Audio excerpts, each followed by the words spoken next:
Mas é uma alegria, né, estar aqui, poder compartilhar um pouquinho que o Senhor tem falado conosco, para todos nós, né? Amém? E queria que você abrisse seu coração, amém? Né? Para tudo que nós vamos comentar aqui, eu acredito que foi bênção para mim, né? Esse texto, que o Senhor falou comigo, falou com a pastora Tânia, porque acredito que vai ser bênção para você também, amém? Estou um pouquinho nervoso, né? Não tenho costume de pregar, gosto mais de fazer os bastidores, mas a gente precisa obedecer, né? Eu fujo muitas vezes de falar em público, mas Deus quis assim, amém? Eu acredito que você vai ser abençoado com essa palavra. E Deus vai falar, olha só, presta atenção nessa. Deus vai falar através de um corintiano para você. Olha que legal, olha que milagre, não é interessante, né? Amém? Amém? Fala amém. Aí, ó, o palmeirense falando amém, São Paulino falando amém, olha que legal. Você vê que comunhão que Jesus faz conosco, né? Muito legal. Eu queria conhecer aqui, eu acho que não foi falado, os nossos visitantes. Tem visitante aqui? Queria que levantasse só a mão, só. Temos alguns visitantes, olha lá. Uma família inteira ali abençoada, né? A nossa amiga aqui, que já foi na nossa célula, né? Quem mais? Tem mais aqui? Aí. Vocês sejam muito bem-vindos, viu? Apareçam sempre aqui. Amém. Graças a Deus. Mas eu queria que você ficasse em pé agora e vamos abrir a palavra do Senhor em 1 Samuel, capítulo 4. Vamos ler do 12 ao 22. Amém?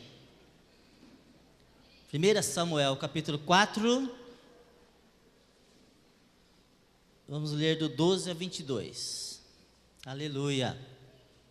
Amém. Amém? Todo mundo já achou? Graças a Deus. Um homem da tribo de Benjamim correu desde o campo de batalha até Siló e chegou lá no mesmo dia para mostrar a sua tristeza. Ele havia rasgado as suas roupas e posto terra na cabeça. Eli, que estava sentado numa cadeira perto da estrada esperando, estava muito preocupado com a arca da aliança. Quando o homem deu a notícia, toda a gente da cidade ficou apavorada e começou a chorar alto. Eli ouviu os gritos e perguntou: que barulho é esse? Então o homem correu para contar as notícias a Eli. Ele estava com 98 anos e completamente cego. O homem disse: eu fugi da batalha e hoje mesmo vim correndo de lá até aqui. O que aconteceu, meu filho? Perguntou Eli. O povo de Israel fugiu dos filisteus. Respondeu o mensageiro: foi uma terrível derrota para nós. Além de tudo, seus filhos Ofni e Finéias foram mortos e os filisteus tomaram a arca. Quando ouviu falar na arca, ele caiu da cadeira para trás, perto do portão da cidade. Ele estava muito velho e gordo, por isso, quando caiu, quebrou o pescoço e morreu. Eli foi o líder do povo de Israel 40 anos. A nora de Eli, a mulher de Finéias, estava grávida e já quase na época de ter a criança. Quando ela soube que a arca de Deus havia sido tomada e que seu sogro e seu marido tinham morrido, começou a ter dores de parto e deu à luz. Ela estava morrendo, mas as mulheres que a ajudaram disseram: tenha coragem, você ganhou um filho. Ela não se interessou e nem respondeu, mas deu ao menino o nome de Icabô, explicando: a glória saiu de Israel. E disse isso falando da tomada da arca de Deus e da morte de seu sogro e de seu marido. Ela disse: a glória saiu de Israel, pois a arca de Deus foi tomada pelos inimigos. Feche seus olhos, por favor. Senhor, nesse momento queremos pedir, Senhor, a tua bênção, a tua graça, Senhor, nessa noite aqui. Senhor, que o Senhor possa nos abençoar, abençoar a minha vida, a vida de cada pessoa que está aqui, Senhor, nesse recinto, Senhor. E que seja uma noite de muita graça, de muita bênção, que nós saímos daqui animados, fortalecidos para mais uma semana de batalha, Senhor. Fique conosco, Senhor, em nome de Jesus. Amém. Amém, irmãos, pode sentar. Que história triste, né? Essa história. E eu queria ler mais um versículo. Você não precisa abrir a palavra, só para a gente ir pensando, né? Nesse texto, a morte do sacerdote Eli, né? E a morte dos seus filhos, Ofni e Finéias. Você que é solteira, ou que está grávida, e vai ter filhos, tem dois nomes bonitos aqui para você, ó, Ofni e Finéias. Vou colocar nos filhos, né? Nomes bíblicos. E acabou. E em João 15, 5, só um versículo só que eu queria ler. Jesus fala assim: ame o Senhor, o seu Deus. Não, desculpa. João 15, 5. Eu sou a videira, vocês são os ramos. Se alguém permanecer em mim e eu nele, esse dará muito fruto. Pois sem mim nada podeis fazer. Pois sem mim vocês não podem fazer coisa alguma. Amém? Então, sem Jesus, Jesus está falando que sem Ele, nós não podemos fazer nada. Isso, Jesus falando no Novo Testamento. Voltando lá para o nosso texto, né? O texto, ele retrata bem uma situação muito difícil que o povo de Israel estava passando, não é? A arca foi tomada, que simbolizava a presença, a glória do Senhor Deus, junto com o povo de Israel, aquele povo que o Senhor tirou lá do Egito, não é? Tirou lá do Egito e trouxe para a terra prometida, e trouxe ali, e estava abençoando. Mas nessa época,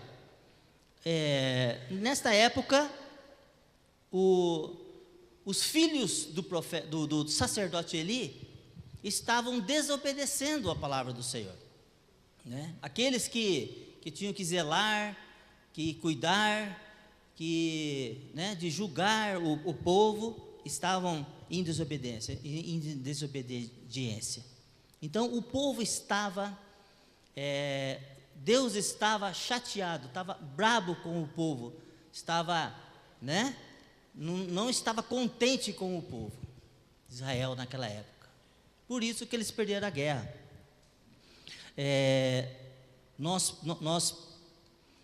temos aqui os textos, por exemplo, 1 Samuel 1:3, fala assim: todos os anos esse homem subia de sua casa a Siló para adorar e sacrificar ao Senhor dos Exércitos. Lá em Siló, Ofni e Finéias, os dois filhos de Eli, eram sacerdotes do Senhor. Então eles eram os sacerdotes do Senhor. 1 Samuel 2:12-14 fala assim: os filhos de Eli eram ímpios, não se importavam com o Senhor, nem cumpriam os deveres dos sacerdotes para com o povo. Sempre que alguém oferecia um sacrifício, o auxiliar do sacerdote vinha com um garfo de 3 dentes, devia ser um garfo grande, né, com 3 dentes, e enquanto a carne estava cozinhando, ele enfiava o garfo na panela, ou atravessava o caldeirão ou a caçarola, e o sacerdote pegava para si tudo que vinha no garfo. Assim faziam todos os israelitas que iam a Siló. Então eles estavam desse jeito, profanando a casa do Senhor, o tabernáculo do Senhor. 1 Samuel 2, 22 a 24 fala assim, estou só lendo esses textos para você ver por que eles perderam a batalha. Por que mesmo com a arca lá junto no campo de batalha eles perderam? Porque eles estavam em desobediência. Eli, já bem idoso, ficou sabendo de tudo que os seus filhos faziam a todo o Israel e que eles se deitavam com as mulheres que serviam junto à entrada da tenda do encontro. Por isso lhes perguntou, por que vocês fazem essas coisas? Eli, nessa época estava perto de 100 anos. Não conseguia mais, não deu educação quando era criança, não corrigiu, não cuidou dos filhos. O que eles se tornaram? Se tornaram pessoas ímpias, pessoas más, perante aos olhos do Senhor e perante a comunidade. E chega um tempo que você não consegue mais controlar o seu filho, então você tem que cuidar do filho quando ele é pequenininho, amém? Mas esse não é o nosso assunto hoje não. De todo o povo ouço a respeito do mal que vocês fazem. Não, meus filhos, não é bom que o que eu escuto espalhando no meio do povo. Aí, se você ler ali o começo dos capítulos, Deus manda um profeta para falar com Eli. E o profeta dá a seguinte profecia, em 1 Samuel 2,34. O que acontecer a seus 2 filhos, Ofni e Finéias, será um sinal para você. Os 2 morrerão no mesmo dia. Então, no texto que nós lemos, quando um homem lá de Benjamim veio correndo e falou para o profeta Eli que os 2 filhos dele morreram, ele já ficou preocupado e já lembrou do profeta, já lembrou que o profeta tinha falado. E quando o mensageiro falou que os filisteus tinham levado a arca, aí ele ficou mais ainda atordoado, porque a arca, a presença do Senhor tinha ido embora. Aí ele cai para trás e morre, quebra o pescoço. Então, 3 coisas me chamam a atenção nesse texto. Por que Israel perdeu? Perdeu a guerra, perdeu a batalha. Na primeira, eles perderam 4.000. Se você ler o capítulo 4 inteiro, nós lemos do 12 ao 22, né? Mas se você ler do 1 até o 11, você vai ver que na primeira batalha, Israel perdeu a primeira batalha, perdeu 4.000 homens. Mas eles não desanimaram. E os 2 filhos do sacerdote Eli, não é? Foram lá em Siló, pegaram a arca e trouxeram para o meio da batalha, achando assim, com a arca, com a presença. E eles não estavam errados, não é? Só que eles estavam em desobediência.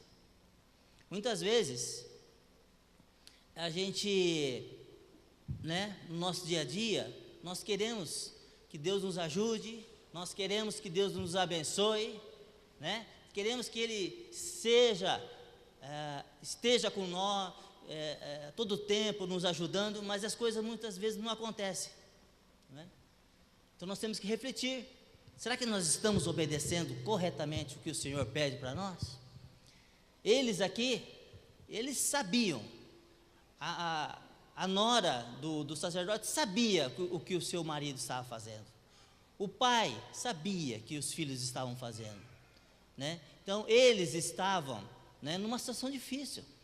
Eles sabiam que Deus já tinha falado, já tinha mandado o profeta, então eles sabiam que eles estavam em maus lençóis. E então, na segunda, os 2 foram lá, pegaram a arca, e agora com a arca nós vamos vencer. Que Deus, a presença de Deus com aquela arca no meio da batalha, nós vamos vencer. Mas não foi assim não.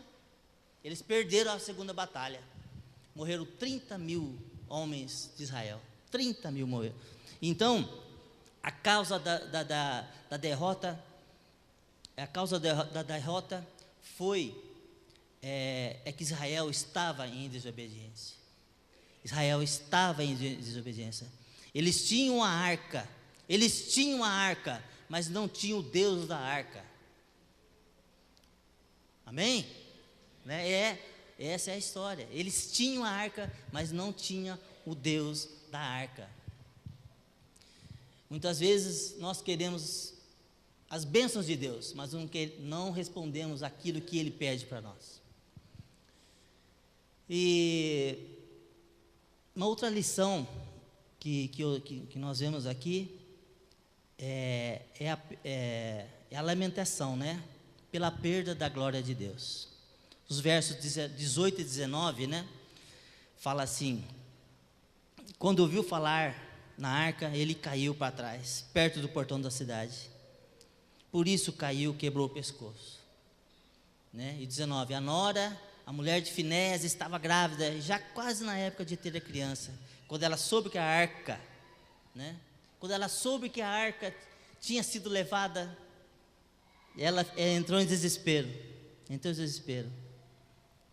Né? Então, foi uma lamentação de morte, porque eles sabiam que sem a presença de Deus, sem a arca ali, que era a presença de Deus daquela época, né? Eles não iam conseguir nada. E a Bíblia não fala por que eles estavam guerreando lá, mas com certeza os filisteus estavam incomodados com o povo de Israel ali. Que o povo de Israel foi liberto do Egito, veio para conquistar a terra prometida. E com a chegada do povo de Israel na terra prometida, teve muitos problemas para aquele povo que morava ali. Eles foram guerreando, ganhando, conquistando territórios, e estavam ali, firmes e fortes. Né? Quantas vezes nós vamos e conquistamos, e depois nós abrimos um pouquinho a guarda, não é? Igual o pastor comentou aqui, que ele abriu a guarda dele, um pouquinho aqui, um pouquinho ali, né?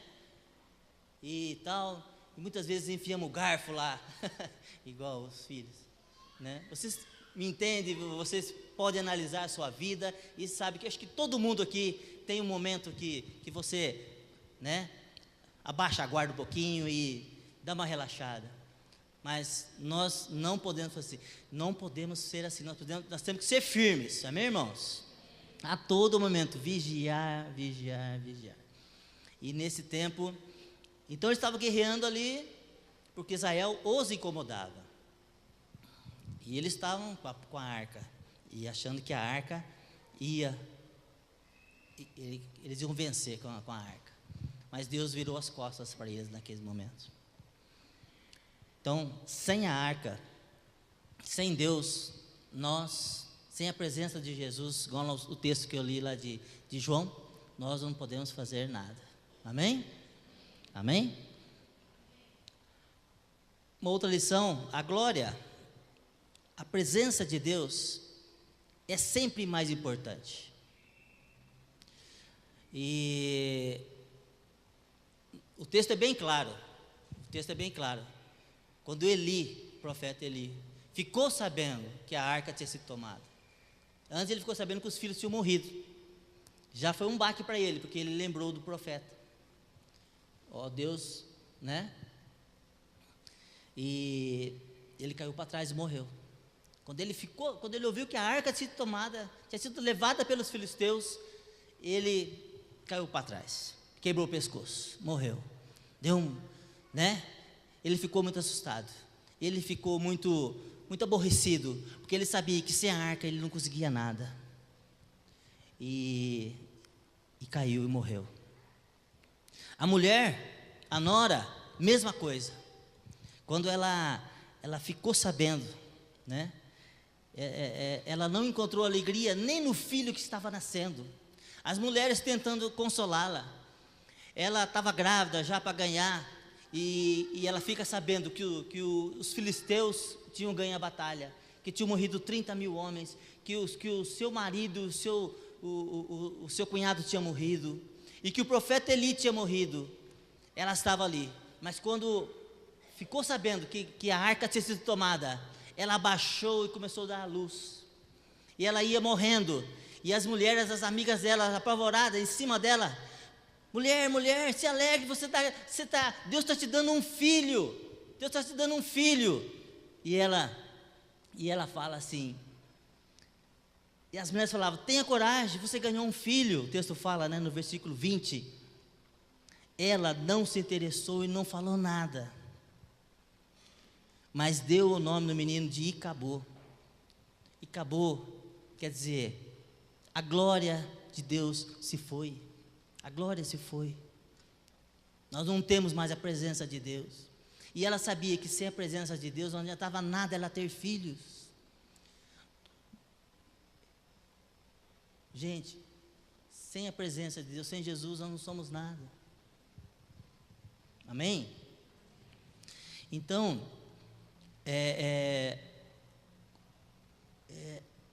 e ela morreu. Ela morreu. E ficou o menino.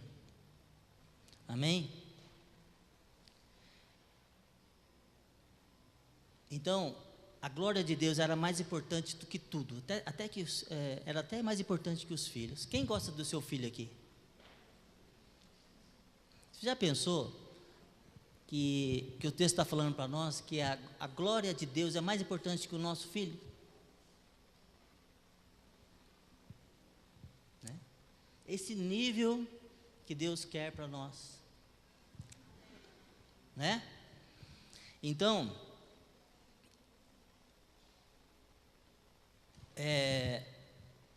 indo para frente, né? Que lições Deus quer nos ensinar hoje, para nós aqui?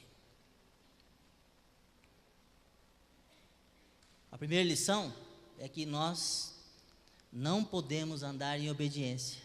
Amém? Nós conhecemos a palavra do Senhor, conhecemos tudo que Deus, né? Ele fala conosco através do Espírito Santo.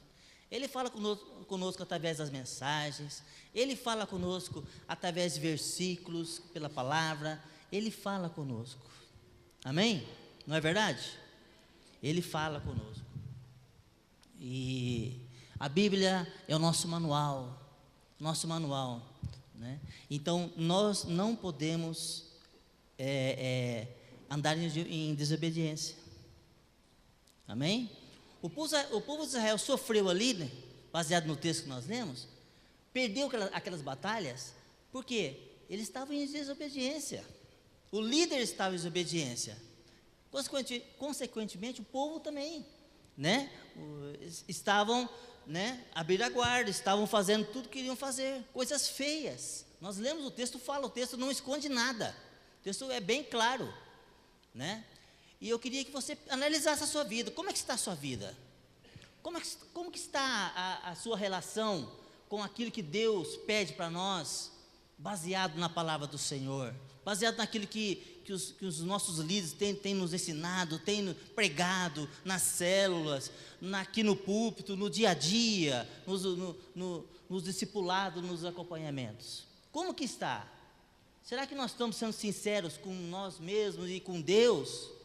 Né? Porque é muito fácil enganar o irmão, muito fácil enganar o pastor, muito fácil enganar, mas Deus a gente não consegue enganar. Deus a gente não consegue enganar. Nosso Deus, Ele é tremendo. Amém? Amém? E Ele te ama, e Ele quer o melhor para você. Eu acredito que essa mensagem, Deus colocou no nosso coração, porque você estava precisando ouvir uma palavra dessa hoje, né? E não é uma palavra gostosa, não é? Não é gostosa, mas é necessária. Amém? Então, qual que é o grau de comunhão, de obediência que temos com Deus, né? Temos sentido a sua presença em nossas vidas? Será que nós temos sentido prazer de estar na casa do Senhor? Será que nós temos sentido prazer de falar de Deus para as pessoas, de ir atrás das pessoas, de fazer uma célula bem caprichada, de pegar o texto que vai ser ministrado na célula e tentar tirar o máximo ali para poder abençoar as pessoas, não para você se aparecer, mas para você poder abençoar, para que Deus fale com as pessoas, que mude o caminho das pessoas, para tirar a pessoa de um caminho mau, para trazer para um caminho de luz, um caminho de bênção. Amém? Será que nós temos tido esse compromisso? Será que nós temos sentido falta da presença de Deus em nós? Que muitas vezes, né, a gente pensa assim, será que eu tenho sentido a presença? O que é sentir a presença de Deus? Ou é a mesma coisa? Se você vem num culto, ou se você vai na célula, semana que vem você não vai, é a mesma coisa. Deus não toca, o Espírito Santo não toca em você, não fala com você, né? Então nós temos que analisar os nossos pensamentos, a nossa vida, a nossa conduta. Amém? Se eu estiver em desobediência, eu vou perder a batalha do dia a dia. Essa batalha do dia a dia, na nossa casa, no nosso trabalho, né? No trânsito, nos dando paciência, lidando com o nosso dinheiro, com nossas coisas, com as nossas dificuldades. Nós temos que estar cheios do Espírito Santo, cheios de Deus, cheios de Jesus, para que Ele nos ajude a vencer nossas batalhas, irmãos. É isso que o texto está falando para nós. Amém? Amém? Não adianta a gente vir à igreja, não adianta a gente ofertar e continuar errando, desobedecendo, não adianta nada isso. Nós temos que ser crentes fiéis, amém? Para que o Senhor esteja conosco, e na hora que chegar a batalha, Ele falar: é comigo, meu filho, deixa comigo, eu vou te ajudar, amém? E no nosso caso aqui, não é os filisteus, né? Não são é o diabo, o nosso inimigo é o diabo, amém? Que quer nos levar para lá, para aquele lugar, amém? É o encardido, amém?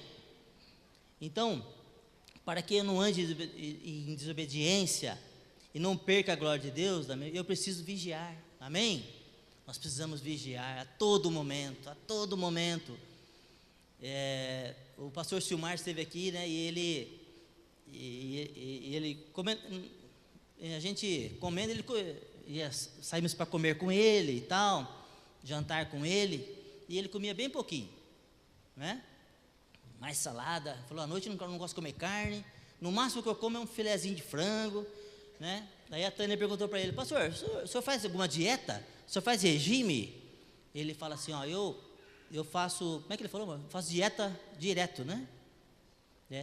Eu vivo em dieta, né? Ele vive em dieta, ele vive fazendo um regime por conta dele lá, mas você vê que ele é bem alinhado, né? E nós, crentes, temos que ser assim. Nós temos que andar vigiando toda hora, todo momento.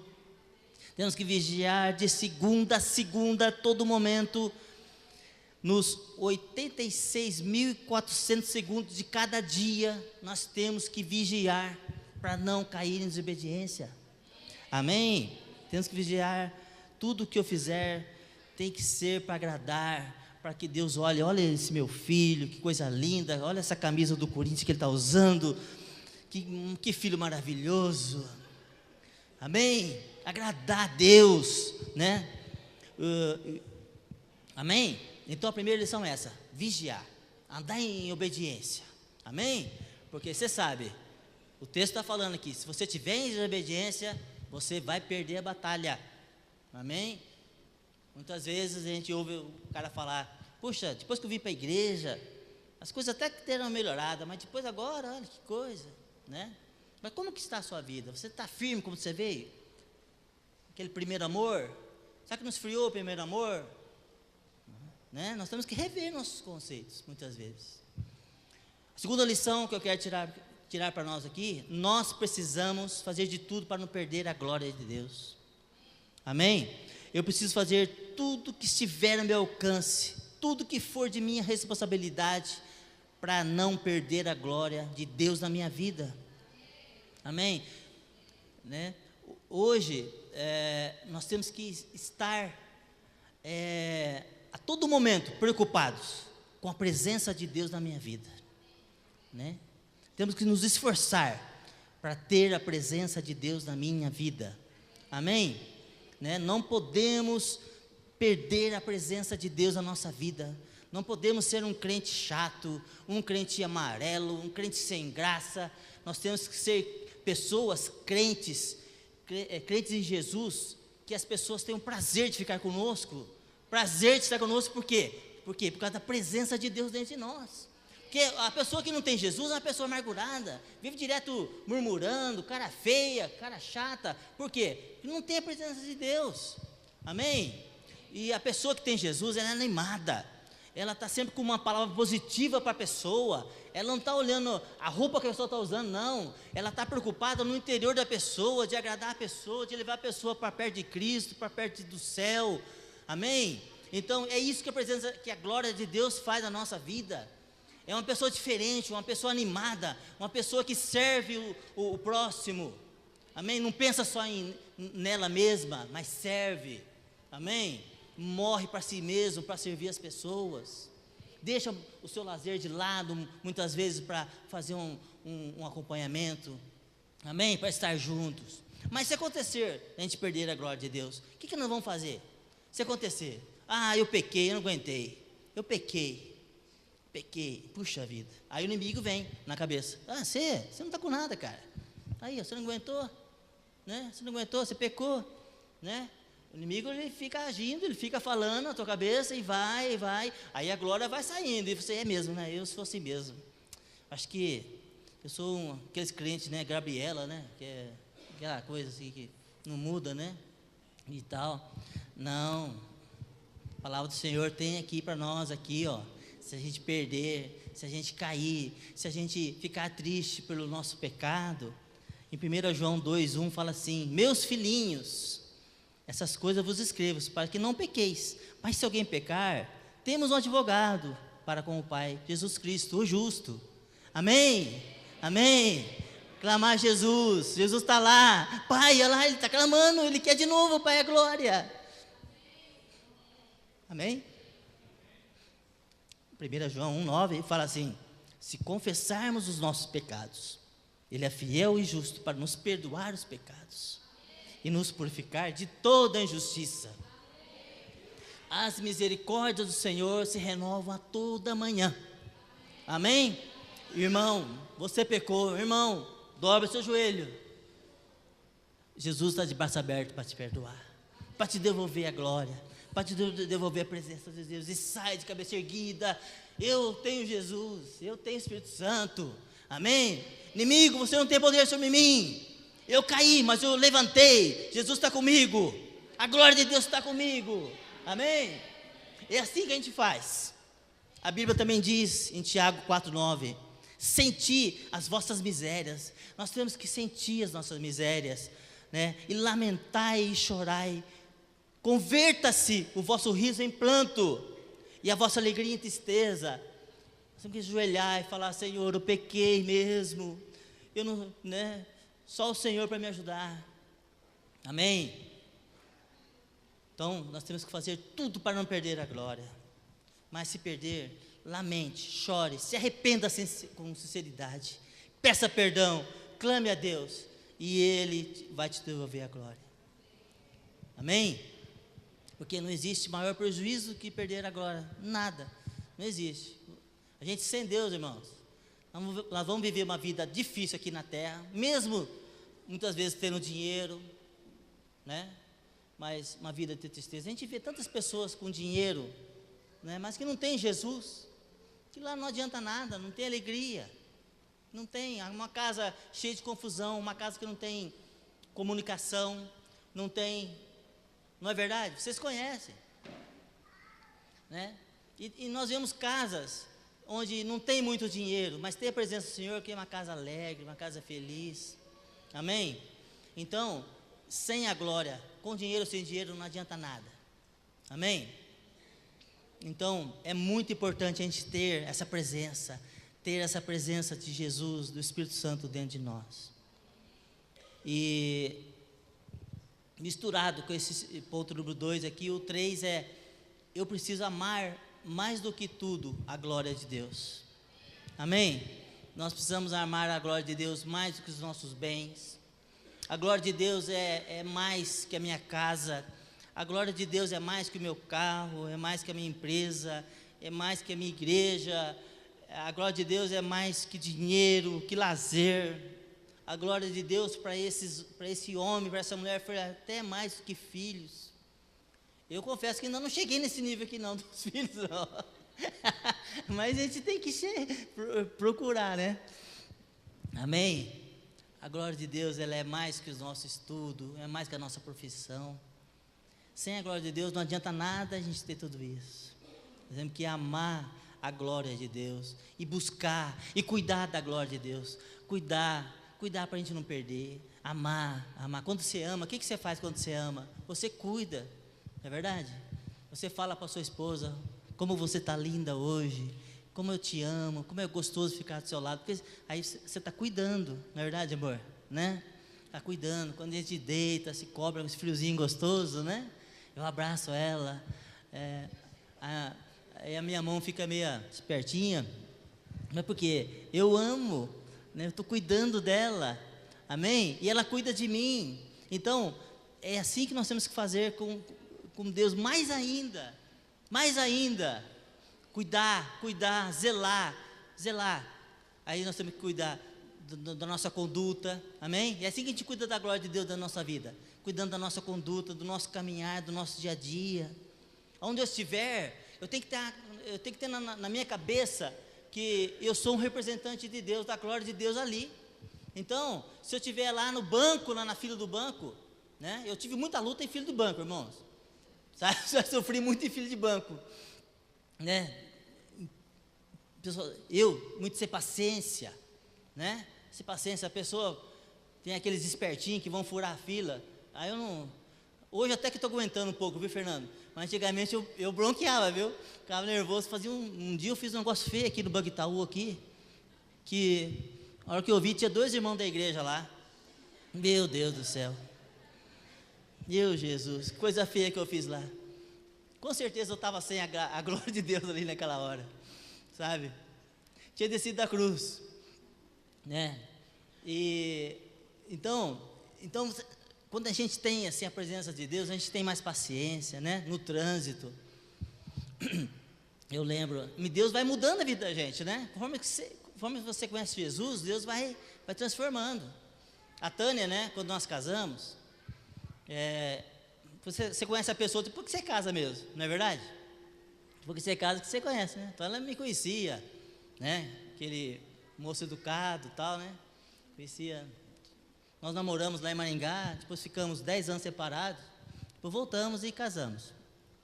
E daí, aquele rapaz educado, né? Tal, na casa dela, até louça eu lavei lá quando eu estava solteiro. Precisa voltar a lavar, né, irmã Júlia? Louça de novo. E tal. E pá, né? Você vai no banheiro, você faz xixi sentado, né? Para não sujar a patente. É aquele cuidado, né? Tal, aquele cuidado. Sempre com um house na boca, né? Um housezinho na boca e tal. Eu tinha um Fiat 147. Quando descia o quebra-sol assim, só caía house assim, sabe? Eu ficava ali escondidinho ali. Nós casamos. E eu estava no trânsito com ela. Tinha acho que uns 1 mês, 2 meses casado, sabe? Estava no trânsito com ela assim. E eu tinha um Fiat 147, branquinho. Aí, eu viajava naquela época, vendia joias. E furou o pneu do meu carro lá perto de Cambará. E eu com o sapato novinho, não conseguia desenroscar o negócio ali, estraguei todo o sapato, até que consegui, o parafuso estava enferrujado e tal, e consegui trocar o pneu com muito sacrifício na beira da rodovia, estragou todo o sapato, eu pisava assim, aí escapava a chave de roda, bateu na minha canela, olha, foi um negócio terrível, mas consegui trocar.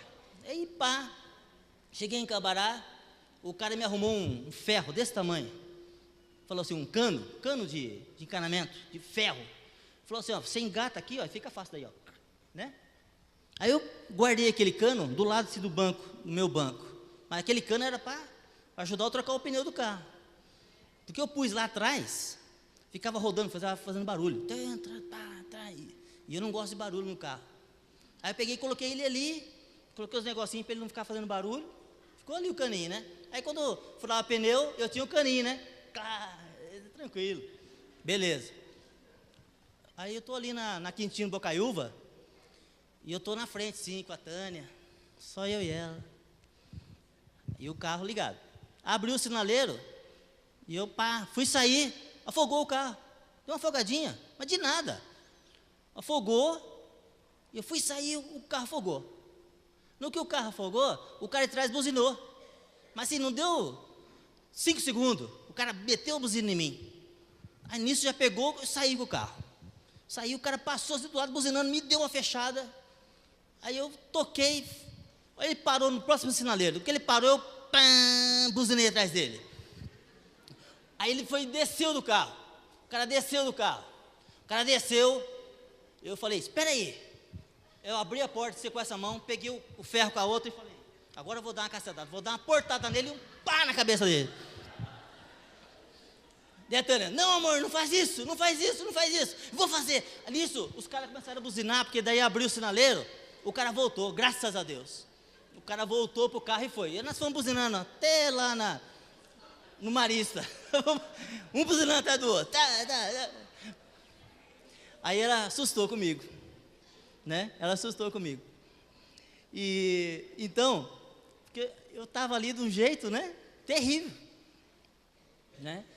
Sem a glória de Deus. Você acha? Um homem crente fazer isso? Eu não era pastor não, viu, irmãos? Naquela época, viu?